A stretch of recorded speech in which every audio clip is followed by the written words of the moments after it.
Hi guys, Virginia here and I'm back with another 12 by 12 process video for you today, and this one's for the Kitaholic Kits using February kits. So they're full of the Dear Lizzie, New Day, and there's some pieces from Chamel's collections, specifically I think Box of Crayons. There's an alpha pack from there and Head in the Clouds. So what I've got is this photo of my daughter Edison and my husband. We went to Te Manawa Museum in Palmy, in our city closest to us.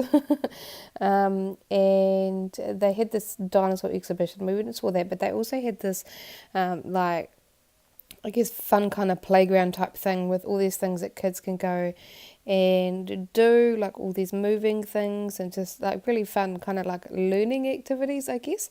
And this was like a kind of conveyor belt, and it had these like foam blocks on it, and Eddie was having a ball trying to catch them all and shoving them on, and yeah, and so my husband was having to go with her, and yeah, it was just a nice little moment between the two of them.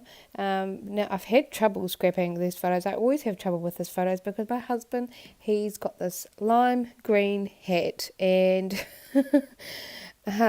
while it suits him, it's a nice hat, it's very hard to scrap because I don't particularly have a lot of lime green in collections that I buy, and yeah, there's a lot of bright colours in the photo as well, so I thought it might be a good opportunity to scrap it because there is it's a nicer shade of lime green in the Dear Lizzie collection. So I thought with all these colours going on, I thought I could bring them all together and kind of try to convey a bit of sense of movement and texture and like all this kind of stuff that the kids are learning while in this kind of activity area, if that makes sense. So what I decided to do was basically go through all the pattern papers and cut some triangles and wedge type shapes, and I'm going to fan them out, and I'm going to roll them as well to add kind of a sense of movement and also bring in some texture and some dimension as well. So I'm just going through, I went through, cut all the pattern papers down, I've spread them out so that they're kind of evenly distributed, so we've got a wide range of colours, and I'm just gluing down the bottom section because I'm going to stitch down that line as well. I don't want to use tape because it always gums up my needle on my sewing machine. So I'm just going along with some glue and kind of fanning them out. I'm overlapping them just slightly. So just continuing, I'm just going to quickly do these last few pieces. Green one and then a pink one. I'm just going to trim that off. And they're going to all kind of combine in the centre, and that's where my photo is going to sit. So it's all kind of bursting out of the photo. So there we go. I went to my sewing machine. I just used some white thread and stitched along the line where I had glue.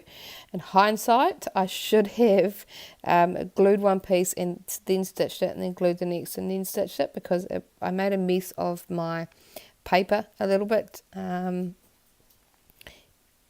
had to kind of pull it up and lift it out of the way, and the foot on the sewing machine kept smashing down on the paper and kind of like tearing it and damaging it, and that's not what I wanted. So I was a little bit frustrated, but I got there in the end and I didn't damage the papers too much, and it's not too noticeable because I do, as you can see there, just using my little thin paintbrush and kind of rolling it over on the edges to make this kind of curled effect in the paper. Okay, so I didn't make you watch it all. It was pretty repetitive. So I've gone through and done the rest of them. I'm going to start working on my photo placement now and what I'm going to put behind that. So I'm going to bring in some pink, this lime green for sure. I'm going to bring that in, do a layer of that, and then I bring in the darker green as well, and just put my photo on that. Just quickly pass it down, trim the excess off. I didn't talk about my background paper. It's a white with a like green teal aqua kind of vertical stripe on it, and I like the idea of that because that was kind of bringing in that feeling of movement as well, like this direction in those lines. So that's why I chose that pattern paper, and because it's a nice light bright white pattern paper, so I knew that all those colours were going to really pop off it. Okay, so I'm going to go through the embellishing process now, and these are the exclusive die cuts. There is an absolute ton of them in the kits every month, and I try my best to get through them. I don't always do. They're great for Project Life or Pocket Page people because there is a bunch of labels in them, and of course I don't do Pocket Pages or Project Life, so but that's alright. They're great to add in layers, which I'm doing here, and a great spot to put my date stamp and stuff like that, or journaling on the little spots as well. So I'm using that blue one there as a layer, and I'm just popping it up there to the left, and I've decided to bring in a few word phrases as well, just down that left hand side of the photo, just bring some colour out there.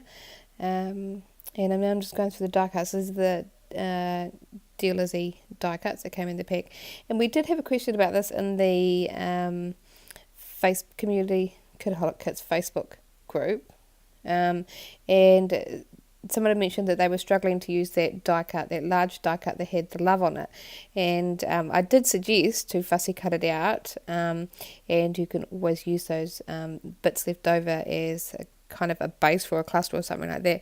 And so that's what I've done. I'm going to use the word love here. I did fussy cut it out, and it is buried a little bit under those piles, but I do bring it back in surely. And it's the same with these large pieces here, those floral pieces.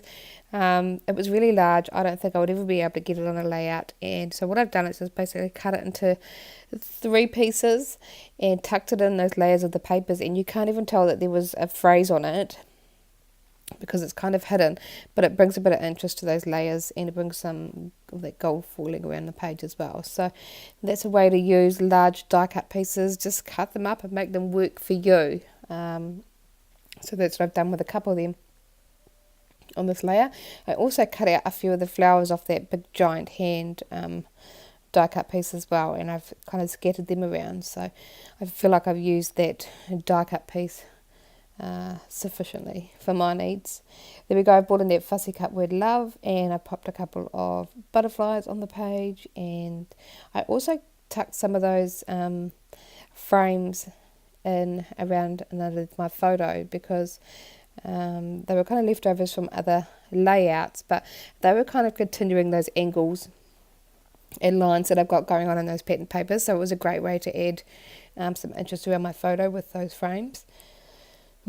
Okay, so I'm coming in to finish off my title. I'm using the little alpha stickers that came in one of the kits, and I'm going to bring in the blue and the pink, so I've got some blue in that pattern paper, so I want to bring that over to the photo. So I've got this, I spell out this in moment in the blue and the pink, and I'm just kind of continuing to look through the stuff and see if I can find anything else to kind of add to the layout. I did find another butterfly, and I wanted to bring another one in because I've got 2, one at the top and the bottom of those fans of pattern paper, and they are very obvious on the layout, so a third one kind of forms a visual triangle, which is why I've popped that sticker to the top left of my photo. I'm just bringing in some puffy sticker hearts. I've brought in some chipboard and sticker ones as well, just kind of continuing that around the layout. And now I'm just going to pretty much glue it all down. So I am gluing the die cut pieces and these pieces here, and then the smaller fussy cut flowers that I've cut off, I'm just popping up a little foam square just to bring a bit of interest to those areas in the layout. I'm making sure to put glue behind my chipboard and puffy stickers, and then I'm going to work on the cluster around my photo. So I'm just tucking things in place with some glue. I can adhere down my photo. I'm going to use a combination of tape and glue. Just pop that back in place, and then I can adhere down these little labels and word stickers. So this pink one is going to be popped up on some adhesive foam, and then my little label is just going to be glued down underneath it. Okay, so this little love fussy cut piece I'm going to pop up on some foam. I'm just cutting the strips down small enough to kind of fit behind it.